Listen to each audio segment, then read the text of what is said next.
Alright guys, today we are discussing vegetables, and I don't mean the ones that are wasting away in the hospital.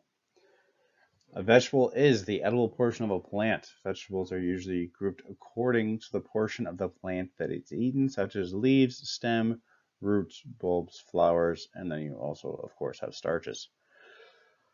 Vegetables are nutrient dense and typically low in calories, with a few exceptions. So, similar to fruits, they're great for a person on a diet because they will be low calorie for a high count of nutrients. Can be used similar to seasonings in order to add flavor to a dish. Mirepoix and sofrito are excellent examples for this. For those who don't know, mirepoix is when you're starting a roast or a stock or a soup. Typically, it is going to be celeries, carrots, and onions. Although, if you go somewhere in the South Louisiana, you're going to also have bell peppers added to that, and most likely uh, no carrots for them. Their holy trinity is bell peppers, celery, onions. Sofrito can be a wide variety mix of vegetables, and it gets kept in oil, and it's just something you can large batch for the preparation of dishes. So, for instance, I used peppers, onions, garlic, and ginger in almost every dish. So instead of doing that all the time now, I just make a big pot, canola oil or any other neutral flavored oil, just saute it down for a long period of time and set it aside. And then make sure there's enough oil to cover the vegetables because that will act basically as a preservative. And that way you don't have to do it every single time. You see it a lot over in Spain and a few other countries around the world. Uh, Ivan Orkin even makes a sofrito, and I mean, he makes ramen. So it can. There's many different combinations that you can use. There's no real rule with it.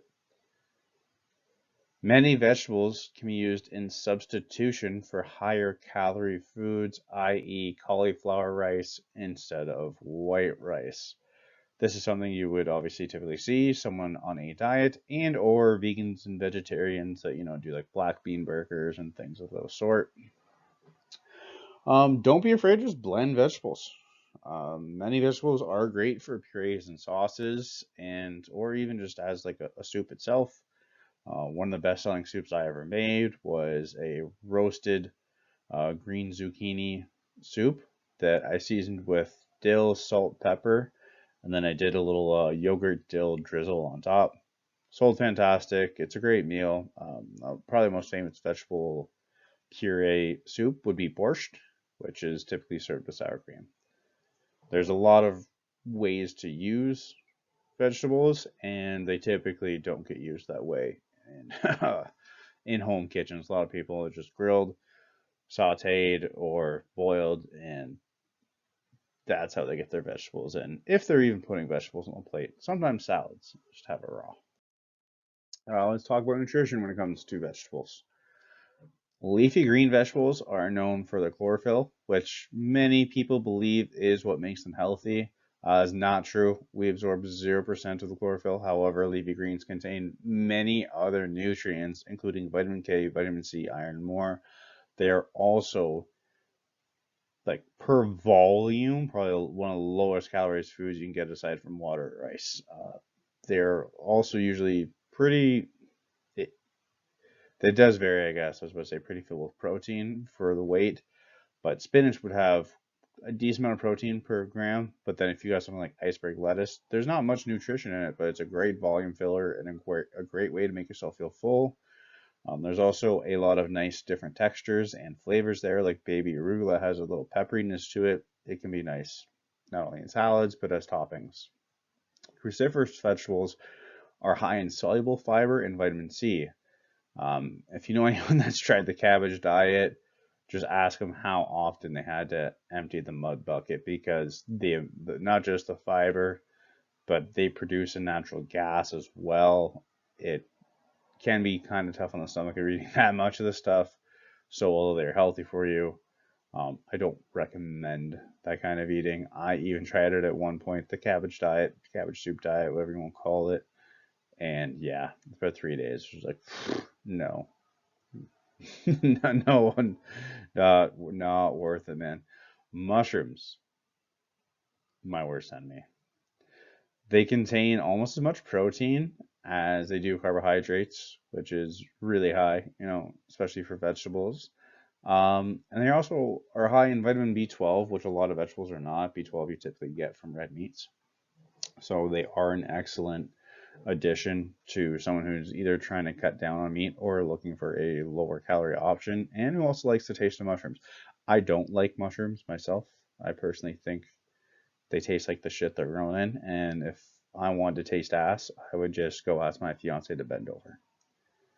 Root vegetables are high in vitamin A, C, and B6, and they tend to be more filling than other vegetables.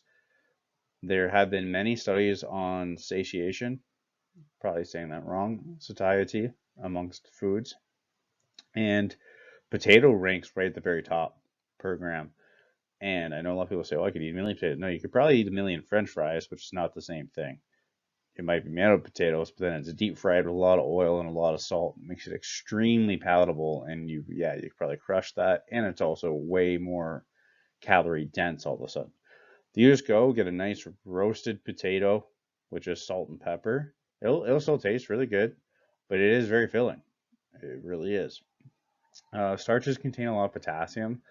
Potatoes specifically have the highest rating of satiety to calorie ratio, which we just talked about, and it makes them a great dietary option despite the cries of ketovores everywhere. If you are ketogenic and you hate potatoes, don't eat potatoes. I don't care, and neither will anybody next to you. They won't give a fuck. Stick to a diet that you think will make you happy. That's totally fine. I don't care. But if you're on just a lower calorie diet or just trying to watch what you're eating, it is much better to sit there and have one baked potato than to try and eat white rice. Because I can guarantee you the potato has more nutrients in it and it's going to be a lot more filling. I could crush a pot of white rice. No problem. White rice, maybe soy sauce on top.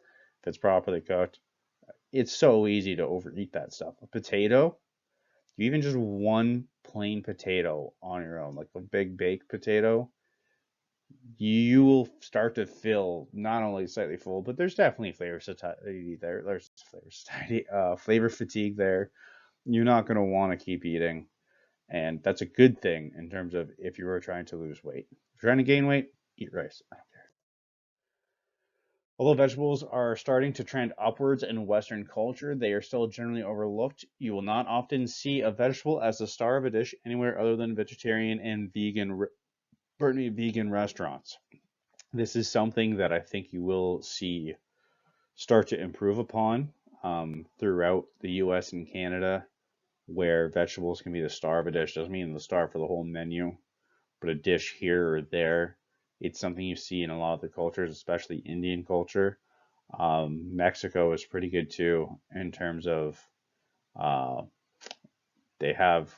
I'm so sorry, I'm gonna mess this up.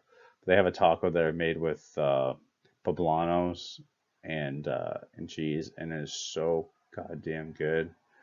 And if you go to like India, they are the masters of vegetable cooking for sure because they have such a high vegetarian population there. Um, it's like just go to any Indian restaurant, ask them what's vegetarian there, and if they can make a vegetarian substitution, I guarantee you'll be very happy. They might even have a vegetarian option on the menu because they're trying to cater to Canadian American palates where we live, and so vegetarian stuff doesn't sell as well. But just ask them for something vegetarian. Whatever they make you is going to be absolutely phenomenal. It's not something you see over in North America made very often in terms of a vegetable being a star of a dish and really, really being that good. Um, so let's move on here. So think outside of the box and experiment. It's something that we all should do a little bit more of in the kitchen, especially when it comes to fruits and vegetables, which is what we're talking about here. Um, I had mentioned purees earlier in this, but there's definitely ways to cook other things. You see eggplant steaks, you see cauliflower steaks these days. Um, don't just use them as replacements. Try to think of a dish around it. Jessica Largie does a fantastic grilled cabbage with pickled apples and a salsa matcha, which is not your matcha green tea. It's basically a spicy salsa with the addition of nuts. Um, Also, try treating vegetables like protein. We just discussed a few people using, eggplant or cauliflower like steaks, but I mean, try smoking it, grilling it, sous videing it. Make a vegetable a centerpiece, and experiment until you find one dish you really like. Get really good at that dish, and try and nail it home. You're gonna have a vegetarian friend most likely at some point, unless they just don't like you because you're a butcher like me, and then they all stay away from you and cry and tell you that you're wrong. Um, but if you're a good person and not a butcher, you'll probably have a vegetarian friend at some point. It's also probably good for you to eat a vegetarian dish once in a while. If I eat vegetarian, um, a lot of times it's by surprise. Like I don't mean to do it. Or a salad. It's something I need to probably be better at myself. Take my own advice. Create vegetarian stir fries that you can make very easily, whether it's on top of rice or on its own. Take some extra steps and put some extra effort in. Like I said with the pureeing, I mean, you're gonna really, at the end of the day, dirty one or two more dishes for this. And I know that sounds like such a daunting task. If you just wash it right away, it's not as bad. As soon as I start cooking, my sink is filled with hot soapy water. I have a two-part sink. If you don't have it, it might be, I mean, a little more daunting, but it's still the same premise. Fill it up right away. Once a single item is done, like any dish, any knife, any fork, doesn't matter what it is, I immediately wash it, goes on the drying rack instantaneously. The second sink part that really helps me is the fact that I rinse everything in the empty sink, wash it in the soap sink, and then rinse it again, and then it goes onto my dish rack. That just helps preserve the soapy water longer so it stays clean and fresh. Some ideas for you guys to try out where you can make it a serve a dish and it only takes a little bit of extra effort would be falafel, pakora, which is a great Indian like fried vegetable fritter. Typically, they use a lot of onion, or the poblano con queso. That is the one I had forgotten the name of earlier, which is basically a poblano taco. It is one of the best things you'll ever have if you like spicy food. And then if you can't find poblanos, jalapenos, if you like them, will definitely be good as well. And there's so many other things you could do. Just experiment. Even that salsa matcha I talked about, I know it won't be a star of a dish, but it's something that not a lot of people would have thought of doing. Nuts in a salsa. Don't just take Old El Paso and grind it with nuts. So please do yourself a favor. Actually make it from scratch. Now, that's about all I have to say for vegetables at this point. Obviously, there's more things you do with it. Some of them can be turned into vinegars and alcohol, potato, vodka. I think that's, if you're Irish, probably the first thing you think of is what to make potatoes out of is into vodka. So, thank you for watching and following along. I appreciate you and the time that you take to watch these videos. And please leave feedback about what you enjoyed, what you didn't enjoy, what you think you could be, what you think I could improve upon. And just know that I really am thankful for anyone that watches this, and hopefully I could teach you something in this video or in another one.